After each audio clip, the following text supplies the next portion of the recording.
بسم اللہ الرحمن الرحیم۔ آج ہم محمود اور یاز کی بے مثال دوستی کی اور ایک دوسرے پر یقین کی کہانی پڑھیں گے جو واقعی میں اپنے اندر بے مثال ہے۔ یہ قصہ کچھ یوں شروع ہوتا ہے کہ محمود اور یاز یہ دو ایسی ہستیوں کے نام ہیں جنہیں اپنے کارناموں اور تعلق خاص کی وجہ سے شہرت حاصل تھی، اور دونوں کا نام مخلوق کی زبان پر ہر وقت جاری و ساری رہتا تھا۔ ان میں سے ایک محمود سلطان محمود تھا جو فاتح سومنات ہے۔ دوسرا شخص سلطان کے انتہائی جانثار اور محبوب ترین غلام خواجہ احمد ایاز ہیں۔ خواجہ ایاز کا تذکرہ بڑے بڑے شعراء اور ادبا نے اپنے کلاموں میں مختلف انداز میں خراج تحسین پیش کیا ہے، جس کی وجہ سے ان کی شہرت بام عروج کو پہنچ گئی۔ خواجہ ایاز سے ہمارا تعلق اس لحاظ سے بھی ہے کہ وہ شہر لاہور کے معمار بھی ہیں۔ انہوں نے اپنے زمانے میں شہر لاہور کو اثر نو آراستہ آباد کیا تھا، ورنہ اس سے پہلے لاہور شہر بادشاہوں کے تخت و تاج کی وجہ سے کھنڈر کی شکل اختیار کر چکا تھا۔ اگر خواجہ ایاز کو شہر لاہور کا بانی کہا جائے تو مبالغہ نہ ہوگا۔ خواجہ ایاز یوں تو معمولی شکل و صورت کے حامل نحیف اور نزار انسان تھے، لیکن اپنی جان نثاری اور وفاداری کی وجہ سے سلطان محمود کے دل میں بسے ہوئے تھے۔ سلطان محمود کو آپ سے بے حد محبت تھی اور وہ آپ کو ہر وقت ساتھ رکھتے تھے۔ دوستوں، کتابوں میں سلطان محمود اور خواجہ ایاز کے بہت سے واقعات ملتے ہیں۔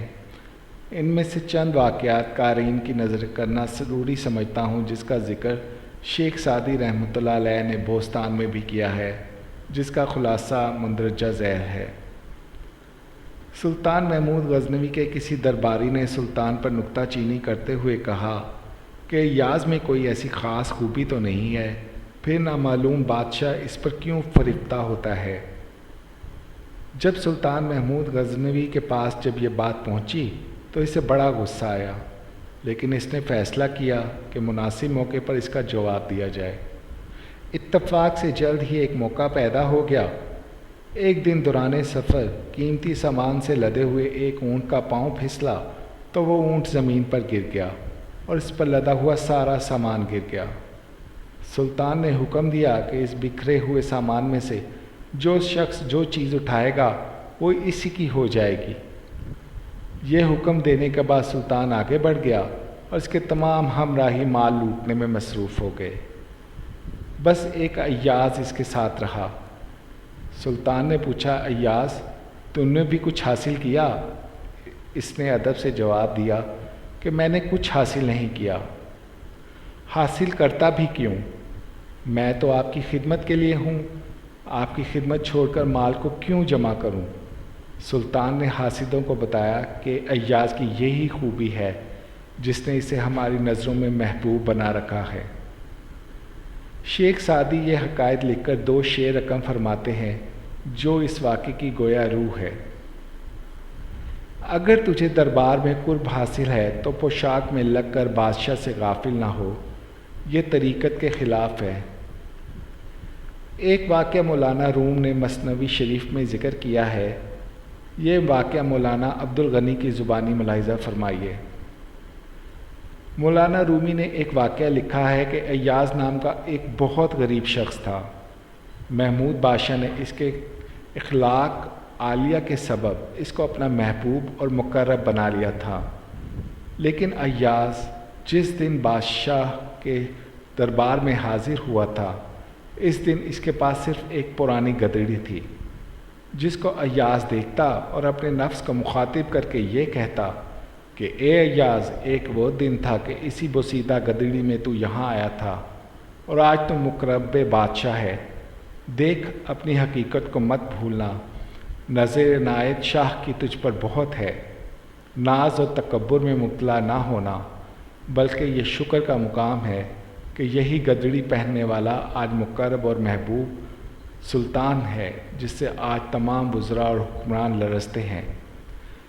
رفتہ رفتہ یہ خبر عام ہو گئی۔ سارے اراکین سلطنت کو پہلے ہی سے ایاز کے ساتھ حسد تھا کہ ایک معمولی غریب آدمی آج ہم سب سے سبقت لے گیا ہے اور اس سے بڑھ کر شاہ محمود کا کوئی مقرب اور محبوب نہیں ہے۔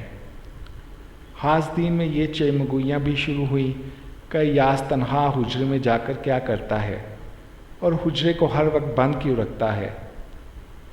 ہو نہ ہو یہ خفیہ شاہی خزانے سے چرا کر دولت ضرور جمع کر رہا ہوگا۔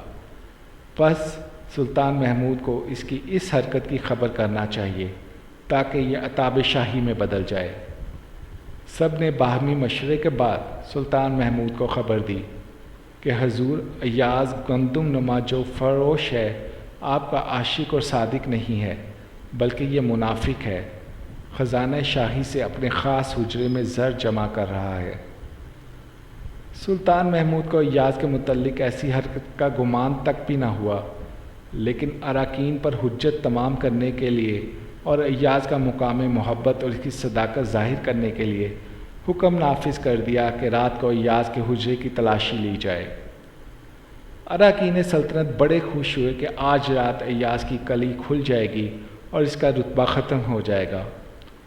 چنانچہ آدھی رات کو اس حجرے کا تالا توڑا گیا اور حکام سلطنت نے حجرے کے اندر تلاشی لی، لیکن ایک پرانی گدڑی کے حجرے میں کچھ نہ تھا، اور حاسدین نے حجرے کی زمین بھی اس شبے سے کھودی کہ شاید زمین میں دفن ہو اور گدڑی دھوکہ دینے کے لیے ٹانگ رکھی ہو۔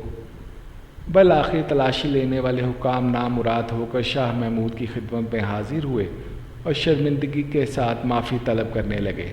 سلطان محمود پر اس وقت ایاز کی محبت مزید غالب ہو گئی۔ ایاز سے پوچھا کہ اے ایاز، اس قدر اہتمام سے اس گدڑی کو حجرے میں کیوں بند کر رکھا ہوا ہے؟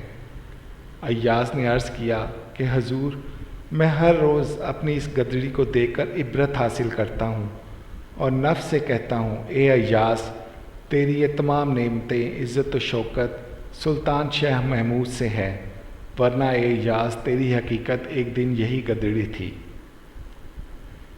بے شک انسان کو اپنی اصلیت کبھی نہ بھولنا چاہیے۔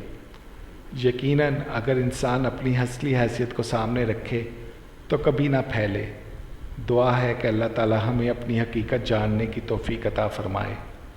آمین یا رب العالمین۔